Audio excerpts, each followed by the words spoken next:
खातू आना है वो डीएपी उपलब्ध नहीं करा सका थे तो तोर विदेश घूमे था मल्ल का फायदा तोड़ मानद उपाधि मिला थे घाना मिला थे औ कहूँ जाते वहां मिला थे हमार लड़का मल्ला तो शिक्षा से दूर रख देस हमार किसान लत खादू से वंचित कर देस षड्यंत्र करे थे हमार किसान मन के खिलाफ किसान उत्पादन मत कर सका है 21 क्विंटल के तो नारा दे दे अगले साल किसान के धान 21 क्विंटल नहीं हुए काबर सोसाइटी में खातू नहीं है नकली खाद खरीदे पर बाध्य है 1900 रुपया में बोरी मिला थे पहले 50 किलो बोरी रही से फिर 45 किलो कर दी सब 40 किलो बोरी एक तरफ किसान ल बर्बाद एक तरफ हमारे लड़का मन के भविष्य बर्बाद बस्तर में 35 से 40 हजार नक्सली मन के नाम से वहां के नौजवान युवक युवती मन प्रदेश छोड़े बर्बाद हो गए खड़गे जी मैं आप लोग बताना चाहता हूं जिन आप कानून बनाए रहे जेकर तहत फॉरेस्ट राइट एक्ट के तहत पट्टा दे के व्यवस्था रही से ये जन तमनार के बात है ये तमनार के बात है वहां के किसान मल्ला गांव वाला मतलब 75 एकड़ सामुदायिक दावा के पट्टा देगी से आप जिन पट्टा दे तेनों काटे काम कर दे कोई कायदे कानून नहीं है एकड़ मन के नारा का है जाना था एक पेड़ माँ के नाम का है एक पेड़ माँ के नाम और पूरा जंगल सुनाई नहीं दे पूरा जंगल और जोर से बोलो पूरा जंगल पूरा जंगल होकर नाम से कर दे चाहे बस्तर हो चाहे वो सरगुजा हो पूरा जंगल एमन अडानी के नाम कर दे आदरणीय अध्यक्ष जी आपके बहुत ज्यादा मैं समय नहीं लाऊं मैं छत्तीसगढ़ के बारे में हमारे पूर्वक मन बोल चुके हैं एक मिनट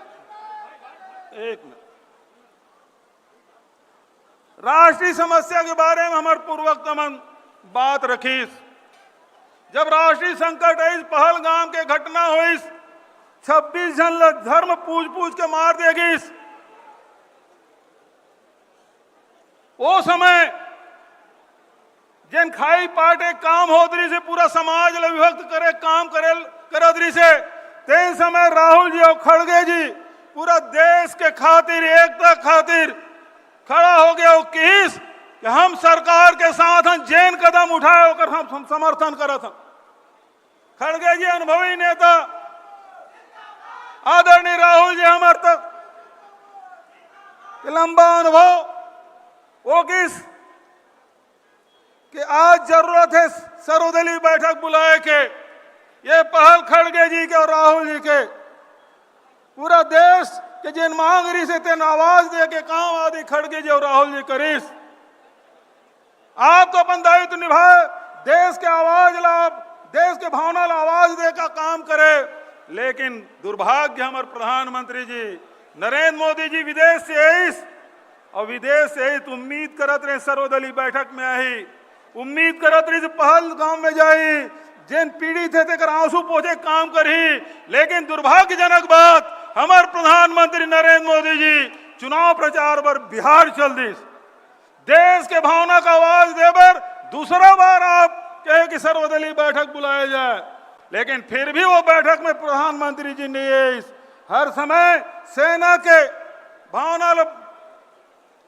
सेना के साथ आप खड़े रहे हो कहे कि हम सेना के साथ हम भारत सरकार के साथ हैं देश के भावना आवाज दे के काम आप करें और आज यदि देश एक सूत्र में बंधे है उसमें बड़े योगदान यदि है तो आदरणीय खड़गे जी और राहुल जी के मैं पूरा सदन से मांग करना चाहता हूं सब जन खड़ा हो गया आदरणीय खड़गे जी और राहुल जी का अभिनंदन करो सब खड़ा हो गए एक बार जोरदार ताली बजा के खड़गे साहब के और राहुल जी के वेणुगोपाल जी का अभिनंदन करो मैं मंच के माध्यम से भी कहना चाहता हूँ सब जन खड़ा हो गए खड़गे जी का अभिनंदन करो ये निवेदन आप सबसे कराता हूँ कि ये समय राष्ट्रीय संकट रीस है वो दायित्व निभाए काम ले यदि करे तो हमारे राष्ट्रीय नेता आदरणीय खड़गे और राहुल जी करे मैं ही शब्द के साथ पुनः अभिनंदन करते हैं छत्तीसगढ़ की धरती में अभिनंदन करते हुए अपन वाणिल विराम देख पहले आप सबसे एक बार जोरदार नारा का अपील करता हूं। कांग्रेस पार्टी, कांग्रेस पार्टी, मल्लिकार्जुन खड़गे, मल्लिकार्जुन खड़गे, सोनिया गांधी, राहुल गांधी, वेणुगोपाल। बहुत बहुत धन्यवाद। जय हिंद, जय छत्तीसगढ़। बहुत बहुत धन्यवाद भैया। अब मैं उस शख्सियत को अपने बीच बुलाना चाहूंगा जिसको अपने प्रभारी के रूप में पाकर हम गौरवान्वित हैं, जिसकी मनमोहक मुस्कुराहट से ही कार्यकर्ताओं की थकान मिट जाती है। ऐसे पूर्व केंद्रीय मंत्री, पूर्व उप मुख्यमंत्री माननीय सचिन पायलट जी को मैं आग्रह करूंगा आशीर्वचन के लिए, और जोरदार तालियों के साथ यहां से राजस्थान तक तालियों की गड़गड़ा जानी चाहिए। आदरणीय सचिन जी।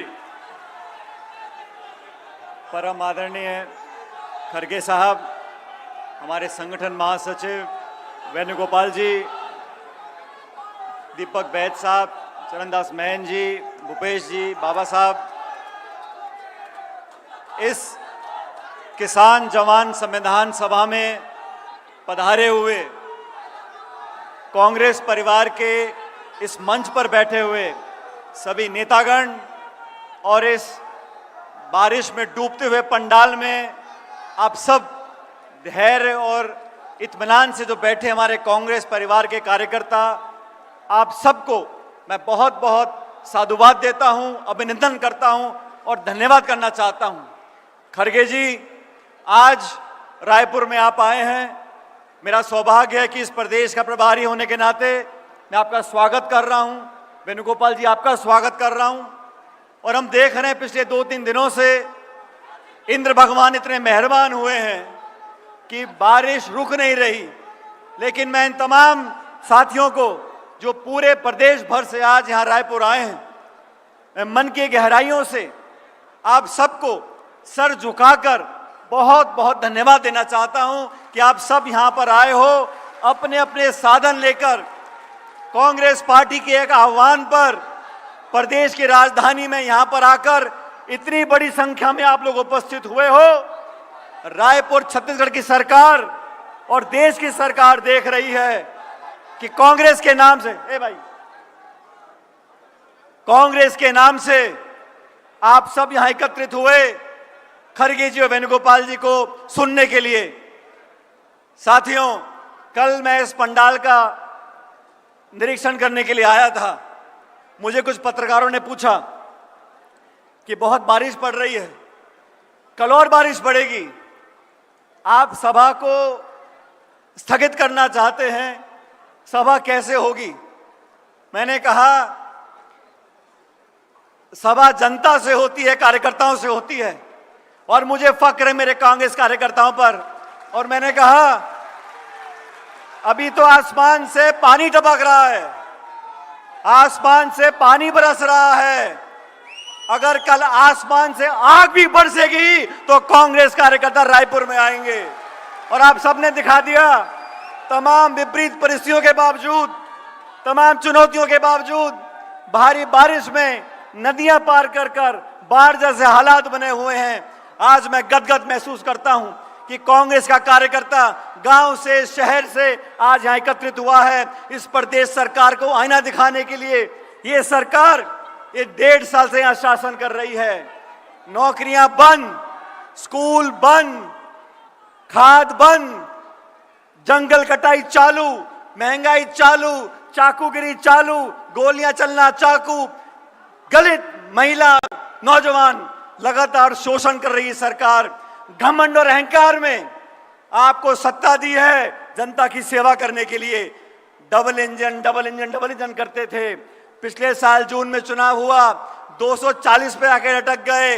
2-2 बैसाखी लेके आप सरकार चला रहे हो और रायपुर में कोई सरकार नहीं है। जो भी काम छत्तीसगढ़ में हो रहा है वो दिल्ली के आदेश से हो रहा है। यहाँ के लोग, यहाँ की जनता, यहाँ के मतदाता, इनकी कोई परवाह नहीं की जा रही है। मैं तो इतना कहना चाहता हूँ खड़गे साहब, छत्तीसगढ़ में हम सरकार नहीं बना पाए, लेकिन हमारी सरकार के कामों को लोग आज भी याद कर रहे हैं। आज जनता समझ गई है कि चाहे धान की खरीद हो, फसल की सब खरीद हो, स्कूल खोलने हो, शिक्षा करानी हो, केंद्र की सरकार यूपीए की और कांग्रेस सरकार ने यहां पर जो काम किया आज जनता उसको याद कर रही है। लेकिन आने वाले समय में मैं आप सबको आह्वान करना चाहता हूं, 2018 से पहले कांग्रेस पार्टी ने जब चुनाव लड़ा था, जिस एकजुटता से, जिस जज्बे से, जिस ताकत से चुनाव लड़ा था, 2028 का जो चुनाव है हमें उसी एकजुटता, उसी ताकत, उसी जज्बे से चुनाव लड़ना है और वही बहुमत लेकर आना है।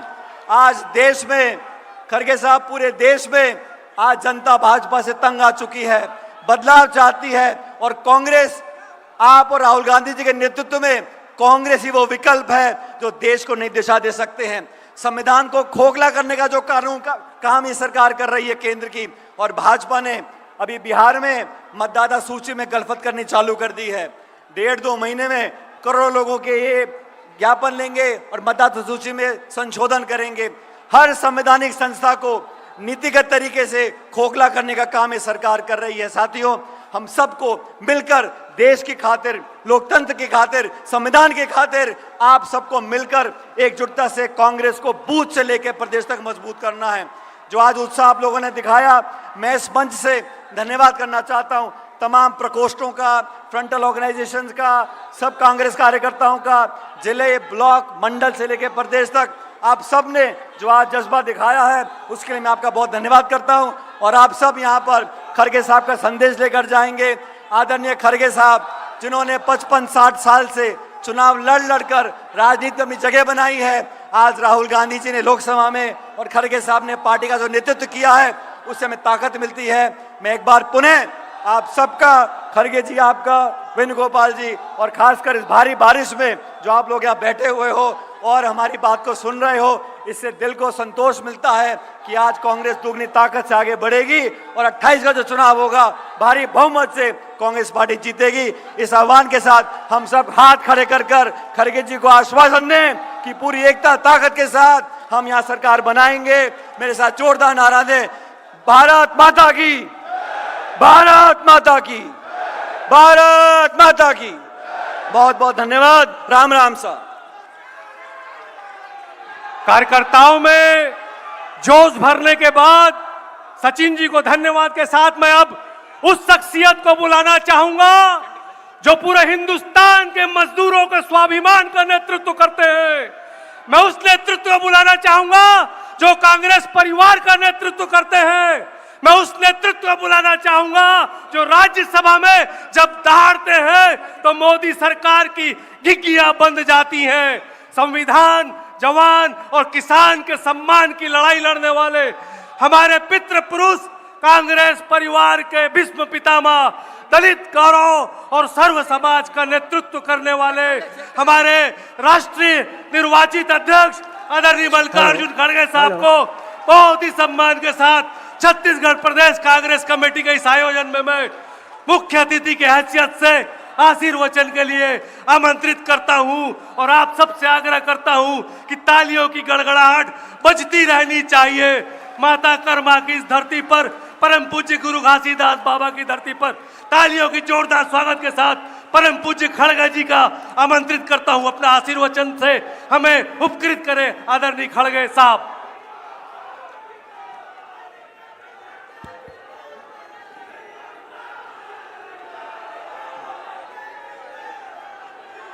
हेलो, शांत रहेंगे कृपया, हमें खड़गे साहब का सुनना है। कृपया शांत रहेंगे और बता देंगे कि छत्तीसगढ़ प्रदेश कांग्रेस कमेटी कार्यकर्ता अनुशासन में रहेंगे। सबसे निवेदन, कृपया खड़गे साहब को सुनेंगे शांति से।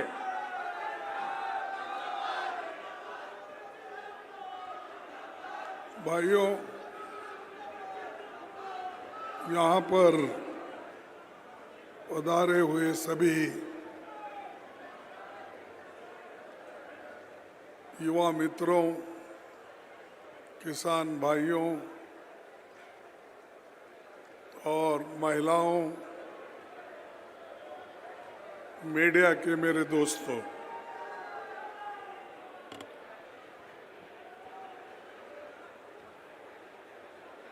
आज इस मंच पे पधारे हुए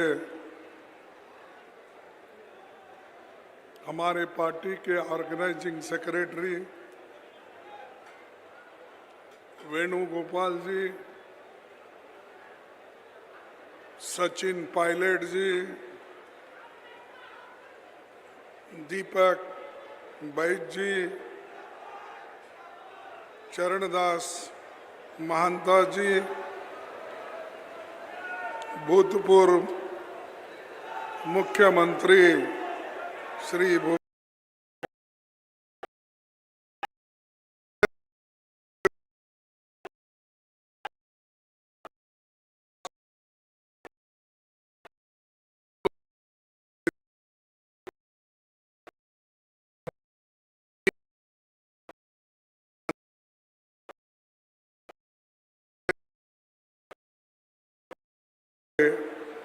वरिष्ठ नेतागण, सभी डीसीसी, बीसीसी, पीसीसी के पदाधिकारी और फ्रंटल ऑर्गेनाइजेशन के अध्यक्ष, जय जवान, जय किसान, जय संविधान जनसभा में आए हमारे सभी पार्टी के नेता, कार्यकर्ता एवं छत्तीसगढ़ के बहनें और भाइयों, आप सबको मेरा जय जोहार। छत्तीसगढ़िया, छत्तीसगढ़िया। इसीलिए अब थोड़ा जोश आ गया। ये आज का जो मंच है और आप हर देहात से और हर बूथ से, हर जगह से हमारे कार्यकर्ता मित्र आए हैं। मैं आप सभी को धन्यवाद देता हूं कि इतनी बारिश होते हुए भी आप लोग पानी में बैठे हैं और मुझे ऐसा महसूस होता है कि भाई हम मंच पर बैठे हैं और पानी में बैठे हैं।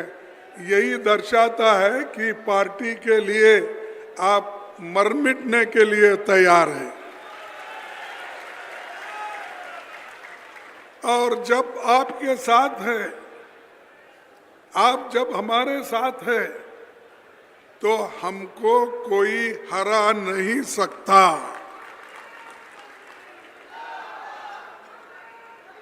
और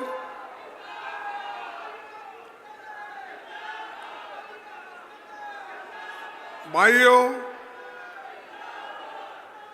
एक मिनट, देखो मुझे फिर वापिस भी जाना है जल्दी, इसीलिए मैं चंद बातें आपके सामने रखूंगा।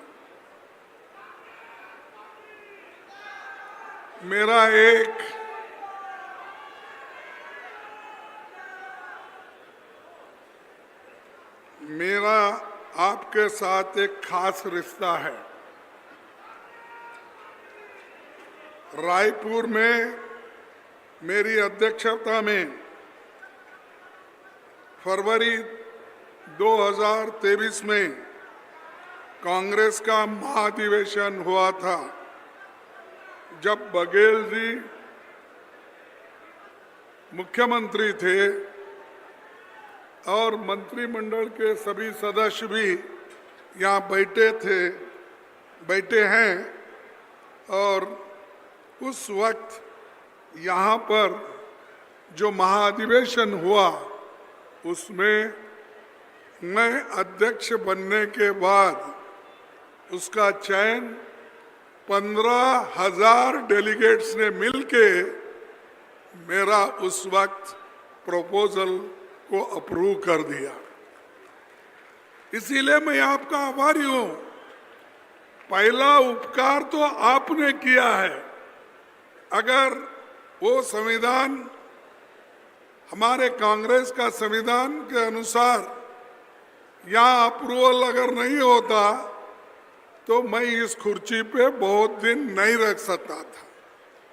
आपने पुनः सब मिलके मुझे और एक बार पुष्टि देके चुन के लाया, इसीलिए मैं आप तमाम को धन्यवाद करता हूं।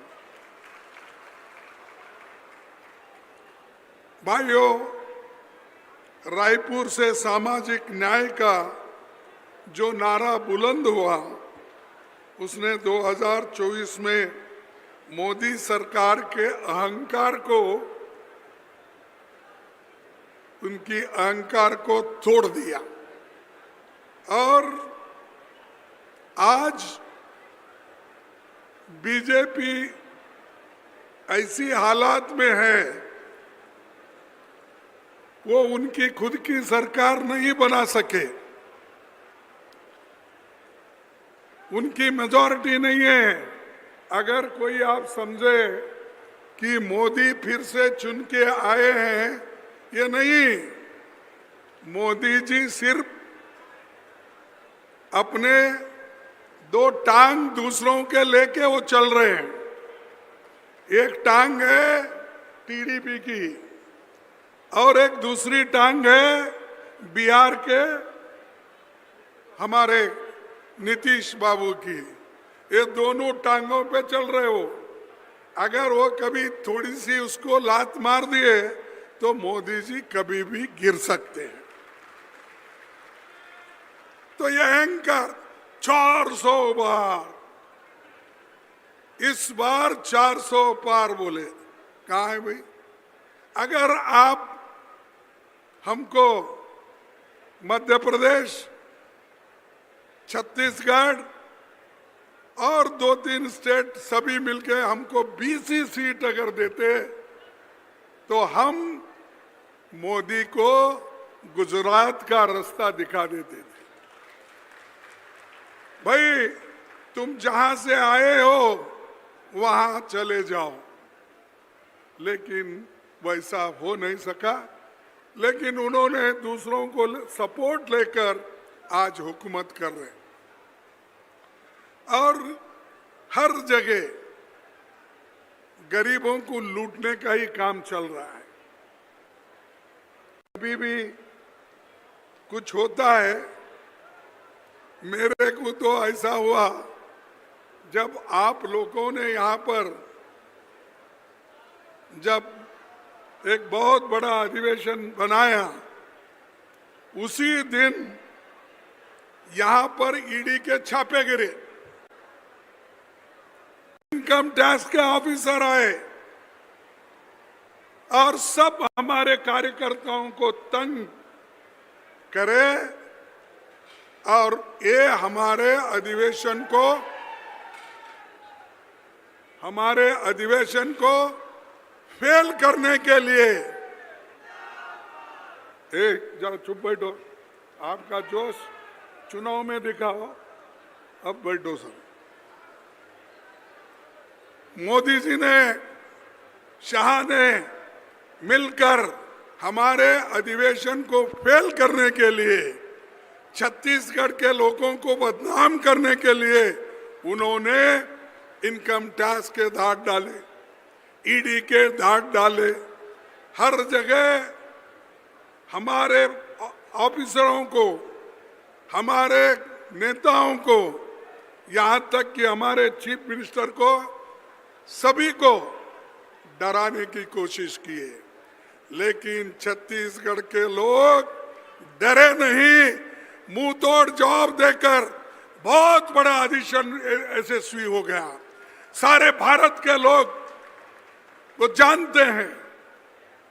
ऐसी ताकत आज हमारे छत्तीसगढ़ के लोगों में है। इसीलिए कितने बार तो यहाँ पर अमित शाह आने दो, मोदी आने दो, और कितने भी उनके चेले चपाटे हैं आने दो, छत्तीसगढ़ के लोग डरने वाले नहीं, झुकने वाले नहीं।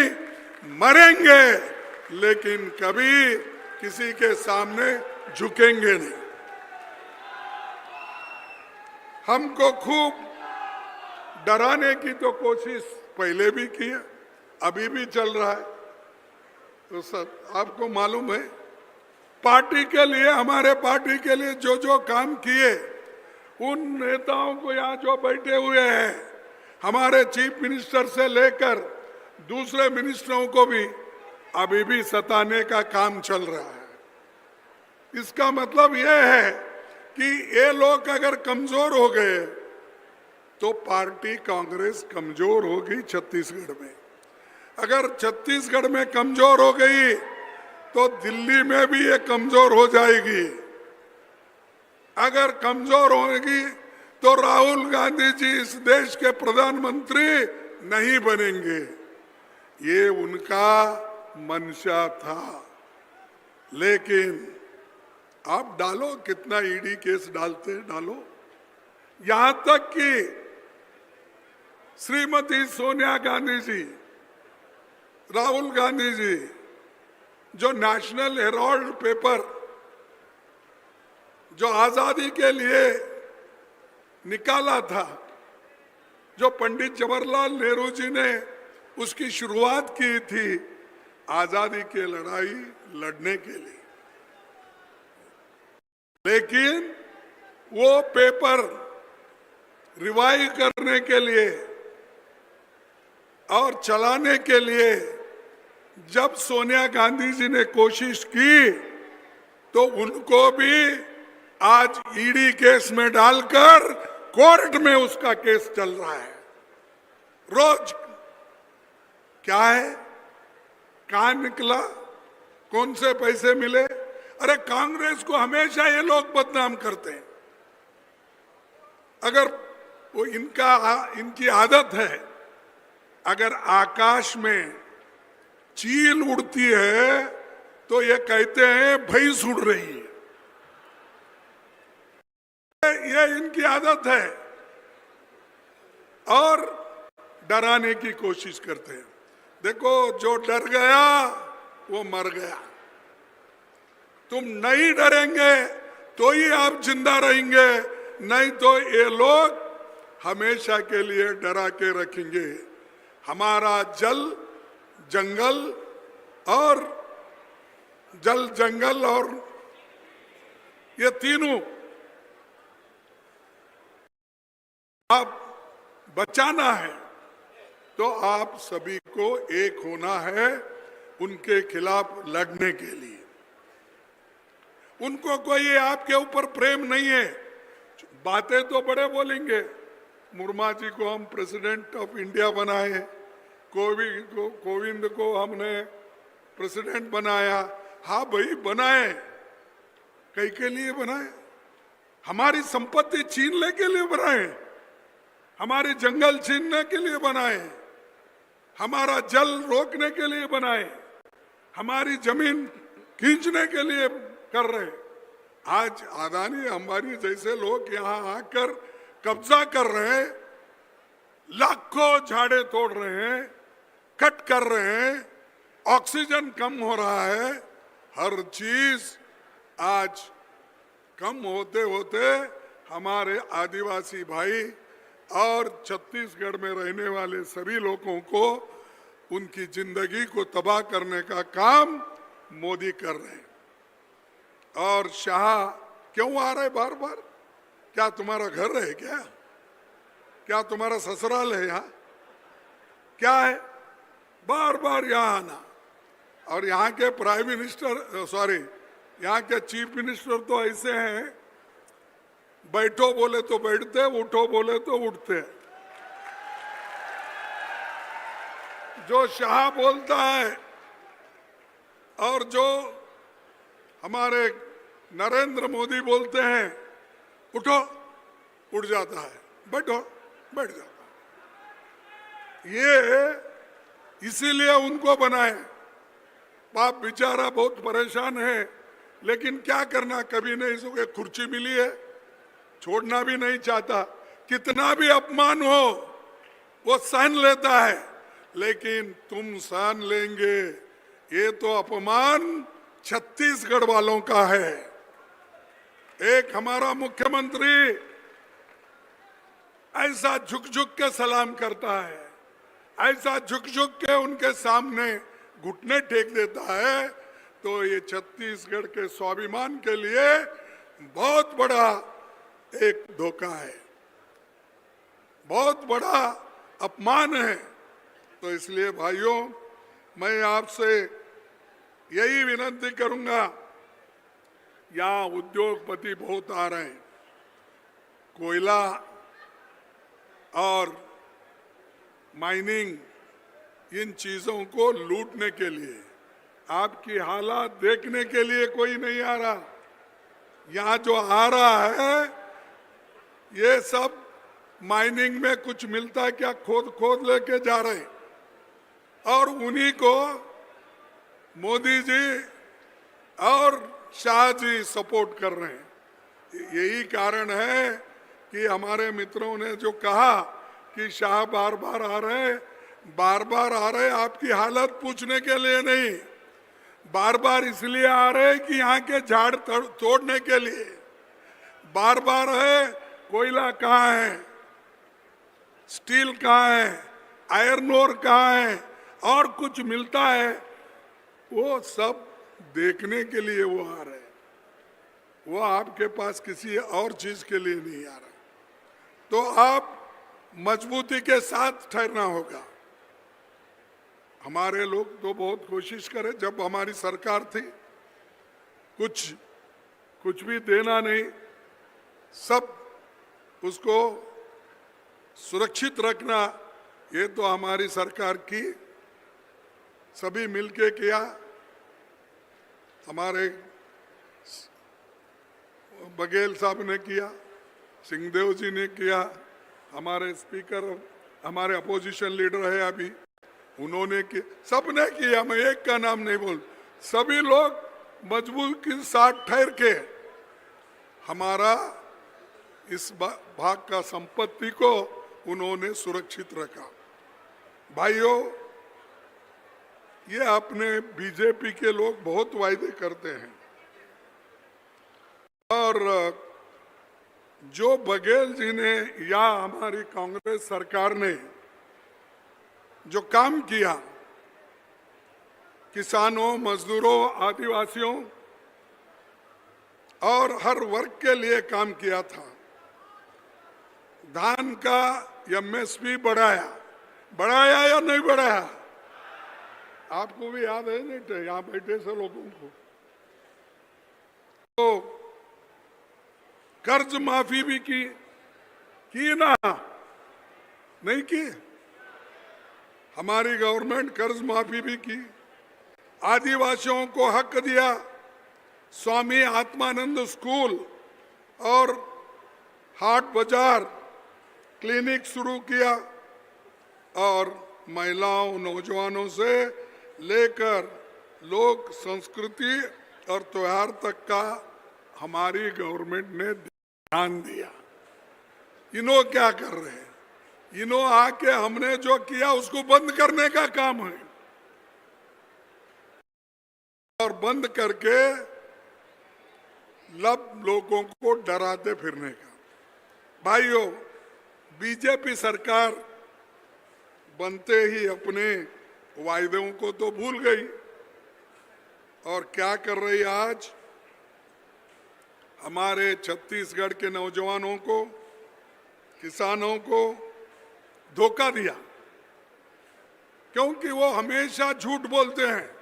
मैं पहले से बोलता हूं, मैं यहाँ 3 बार 4 बार आया, भाई ये मोदी झूठा है। वो कैसे फिर पार्लियामेंट में आए मुझे समझ में नहीं आ रहा, कैसे असेंबली में जीते वो भी समझ में नहीं आ रहा, क्योंकि इतना धोखा देते। 15 लाख दूंगा, कहाँ है भाई तुम्हारे 15 लाख? 2 करोड़ नौकरियां दूंगा, कहाँ है तुम्हारे 2 करोड़ नौकरियां? एमएसपी डबल करूंगा, कहाँ है तुम्हारा डबल?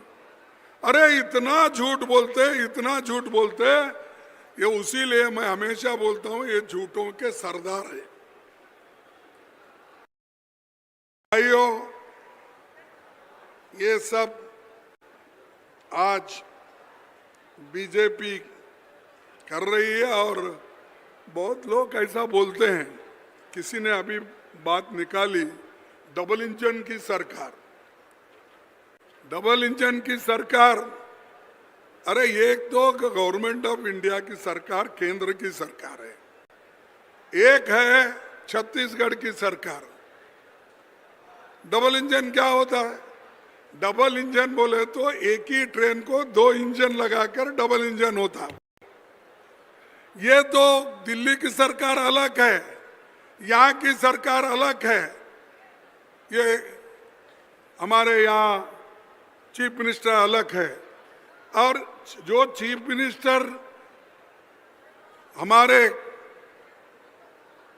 प्रधानमंत्री के सामने झुक झुक के बात करता है और जो हमारे शाह जी के सामने झुक के बात करके करता है, वो डबल इंजन कैसा है? एक बड़ा हो गया एक छोटा हो गया।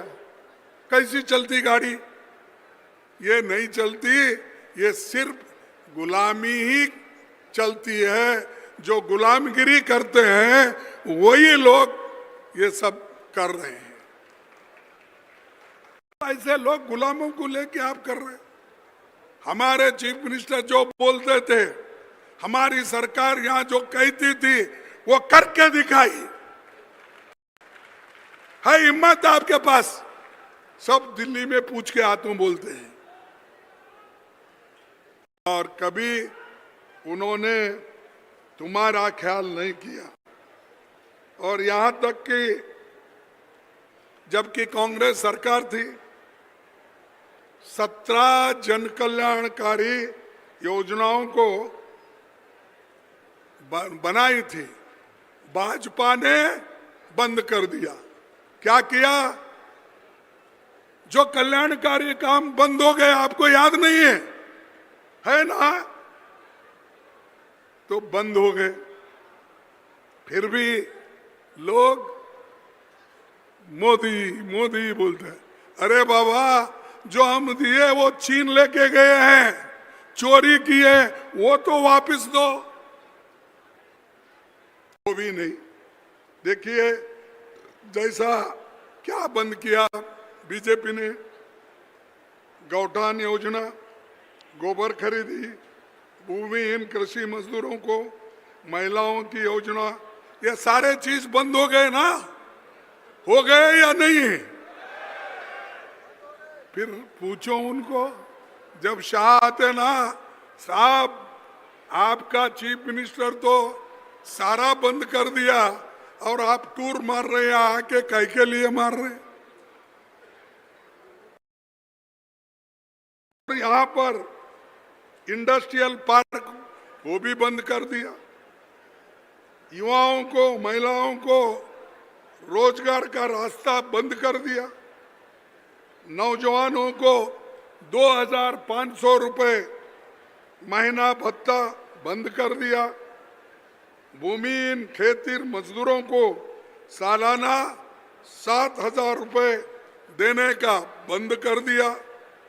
सवाल ये है कि भाजपा के लोग ऐसा क्या कर रहे हैं जिसके लिए 25-26 में इनको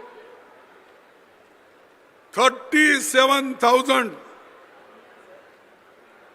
कर्जा इन्होंने बाहर से पैसे लाए। अरे काम तो कुछ नहीं कर रहे, ये सब योजनाएं बंद हो रही है। ये गारंटी जो हमारे कांग्रेस पार्टी की सरकार दी थी वो तो बंद कर दिए। 37,000 कर्जा क्यों लाए? कई के लिए लाए? सिर्फ एडवर्टाइजमेंट देने के लिए। पेपर में आप देखिए, कहीं भी उनका फोटो रहेगा, नरेंद्र मोदी का फोटो रहेगा, कभी कभी शाह का फोटो भी रहेगा। और शाह तो अब कोऑपरेटिव फेडरल यूनिवर्सिटी कुछ यूनिवर्सिटी बना रहे हैं। किनके लिए? गरीबों के लिए नहीं है, वो सिर्फ अमीरों के लिए ही बनाकर एक एक को अध्यक्ष बनाने का उनका काम है। लेकिन मैं जब कोऑपरेशन मिनिस्टर था कर्नाटक में, उस वक्त मैंने क्या किया, गरीब लोग मेंबर नहीं बन सकते तो मैंने सरकार का पैसा देकर उनको मेंबर बना के फिर कोऑपरेटिव सोसाइटी में उनको डायरेक्टर बनाया। करो, आपकी हिम्मत है तो आप गरीबों का जो पैसा है उनको दो, उनके नाम से फंड डालो, उनको डायरेक्टर बनाओ, उनको अध्यक्ष बनाओ, बैंक में उनको सहूलत मिले, ऐसा करो। वो सब छोड़ के चंद लोगों के हाथ में कोऑपरेटिव बैंक रहना और सभी उनके हाथ में रहना, इसीलिए आज एक उन्होंने कोऑपरेशन जो ये है डिपार्टमेंट भी लिया। एक तो होम डिपार्टमेंट, दूसरा ईडी डिपार्टमेंट, तीसरा कोऑपरेटिव डिपार्टमेंट। कोई होम मिनिस्टर आज तक इतने पोर्टफोलियो लेकर लोगों को सताने का, लोगों को एक डर बिठाने का काम नहीं किया, इन्होंने किया। और एक बात मैं आप याद दोहराना चाहता हूं, जो हमारे नेतागण यहाँ पर बोले, उन्होंने कहा आज डीपी नहीं मिल रहा, डीपी, और उसी तरह से खाद नहीं मिल रहा। सब चीजें जो कांग्रेस में मिलती थी वो अब बंद हो गए। किसानों के लिए जो चीजें मिलती थी वो बंद हो गए। कहाँ गया पैसा, कहाँ गया गोबर, कहाँ गया ये अपना यूरिया, ये सब कहाँ है?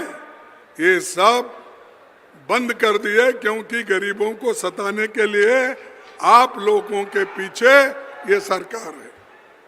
भाइयों, मैं सुना अब आते वक्त हमारे अध्यक्ष ने बोला, कांग्रेस अध्यक्ष क्या कहे कि बोले सब कुछ बंद किया लेकिन 67 शराब की नई दुकानें उन्होंने खोली,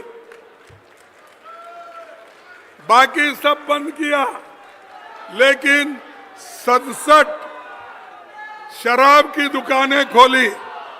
उसमें नकली शराब और अपने को जो चाहते हैं, अपने पार्टी के जो सपोर्टर है, उनको ये दुकानें दिलाकर नकली शराब बेचने का काम सरकार कर रही है।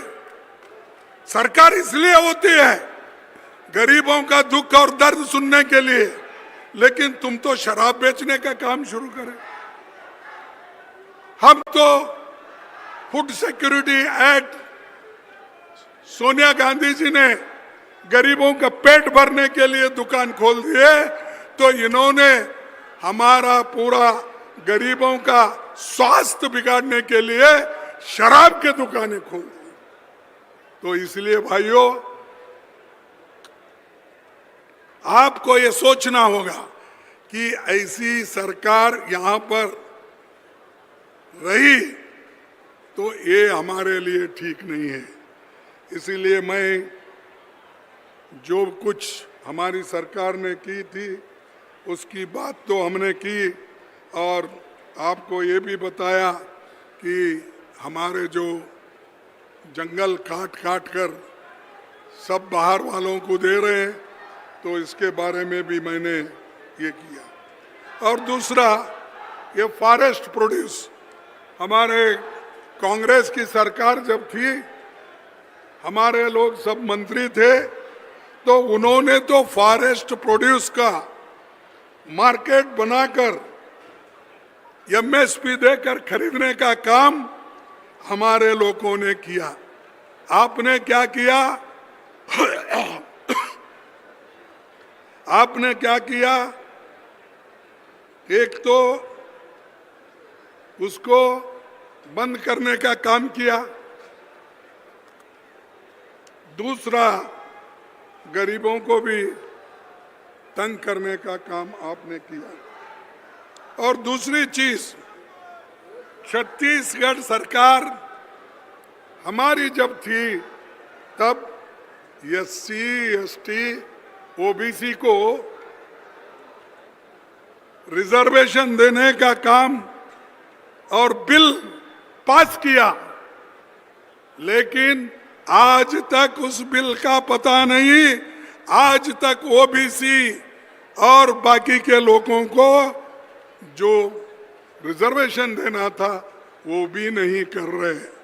ये है जो आदिवासी के भलाई करने वाले लोग, बैकवर्ड्स की भलाई करने वाले लोग बार बार वही बात कहते हैं और हमारे लोगों को आज इससे वंचित किए हैं।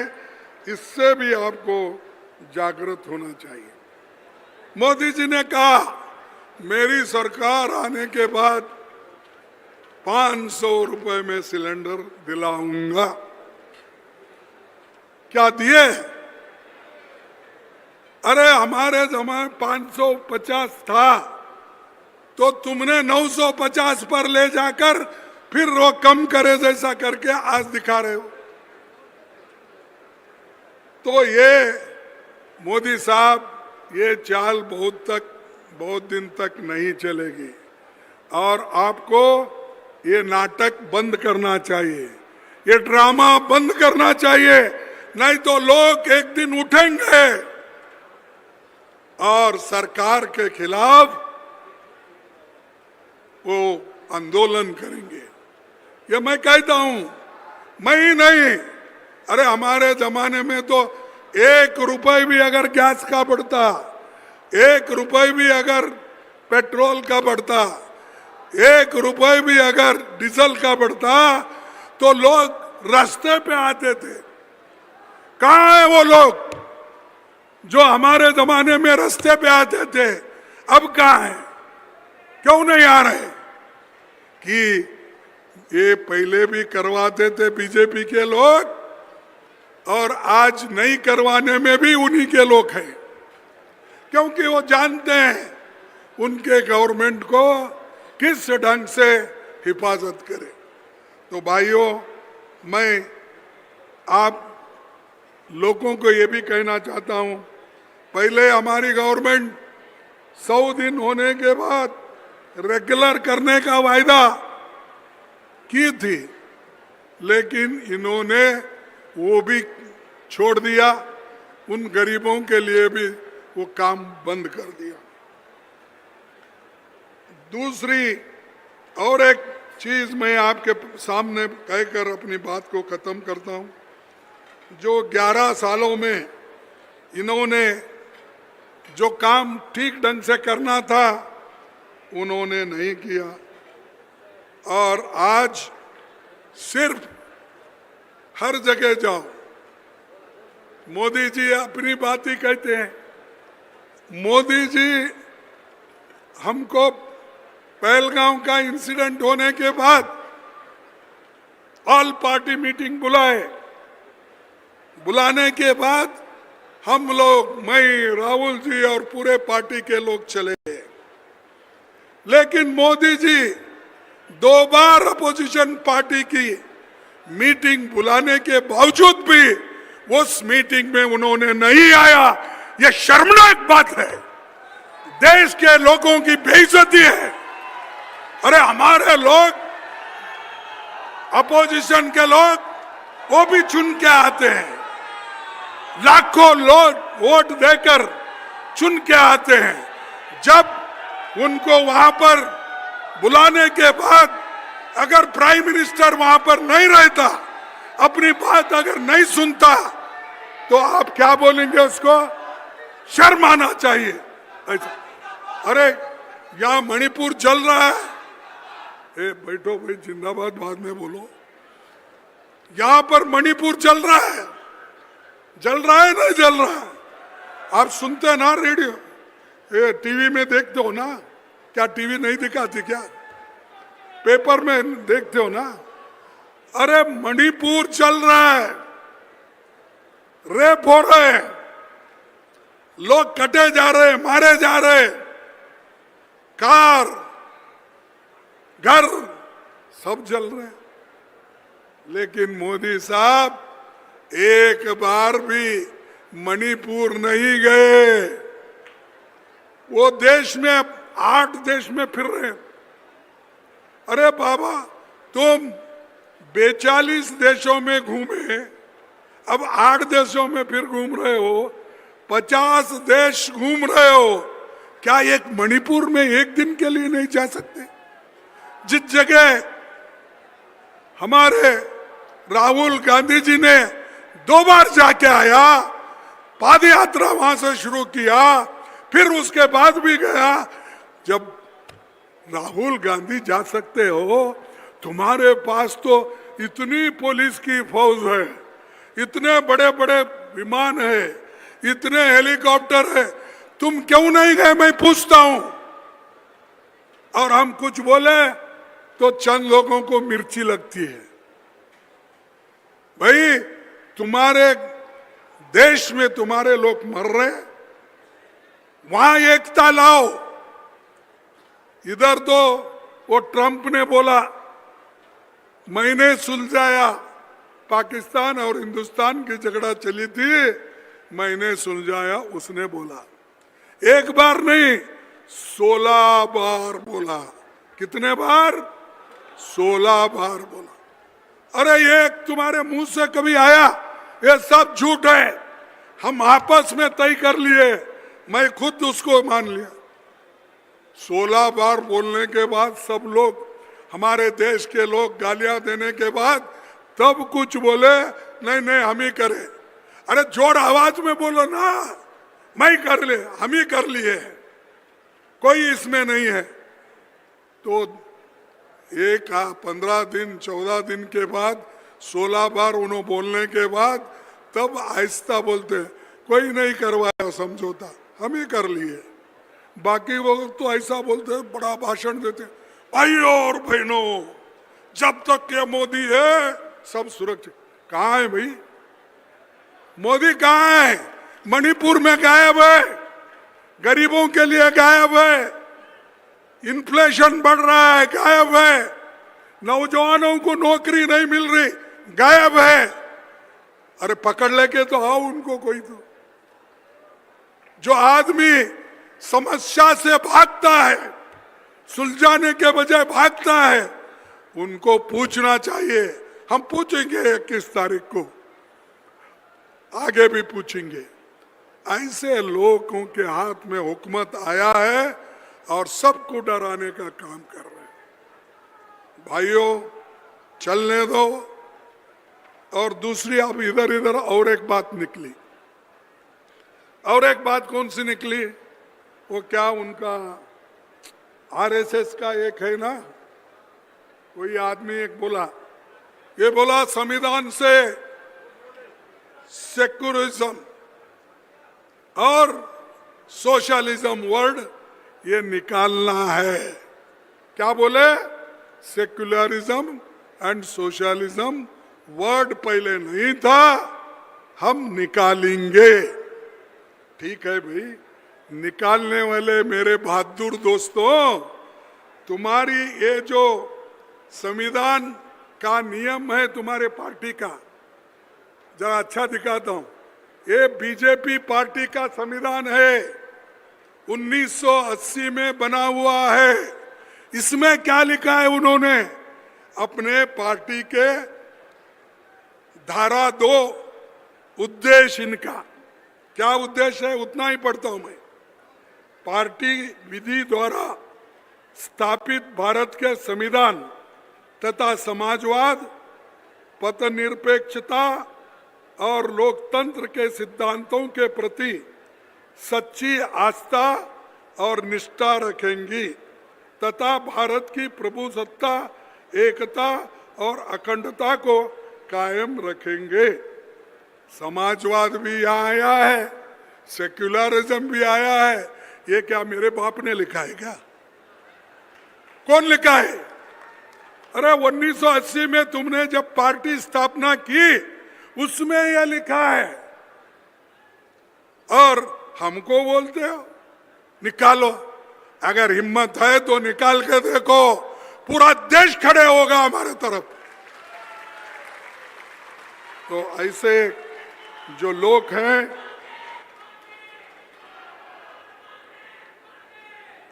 अरे एजुकेशन खराब कर रहे हो, एजुकेशन खराब कर रहे हो, लोगों को दिशाभूल कर रहे हो और झूठ बोल रहे हो। तुम्हारे संविधान में रखकर हमारे संविधान में जो है गरीबों के लिए हर क्लॉज में वो है, उसको निकालने के लिए आप कोशिश कर रहे हैं। पहले तो तुम्हारा देखो ना, क्यों तुमने लिखा। तो इसलिए भाइयों, मैं और ज्यादा समय नहीं लेना चाहता, क्योंकि आप बारिश में बैठे, ठंडी में बैठे, इसीलिए मैं इतना ही कहूंगा कि ये तो सरकार, मोदी सरकार सबको बर्बाद करने वाली है। वोटर लिस्ट में घपला शुरू, महाराष्ट्र में घपला हुआ, जो हमारे राहुल गांधी जी ने आपके सामने कहा। 75 लाख वोट बढ़ाए, कैसा बढ़ता है। आज बिहार में चुनाव लड़ रहा है, वहां 2 करोड़ वोट काट रहे हैं। अगर काट के तुम लोग इलेक्शन करना चाहते हैं, एक वक्त ऐसा आएगा तुम पछताओगे। जो काम आज गलत कर रहे हो उसका पछताना होगा आपको।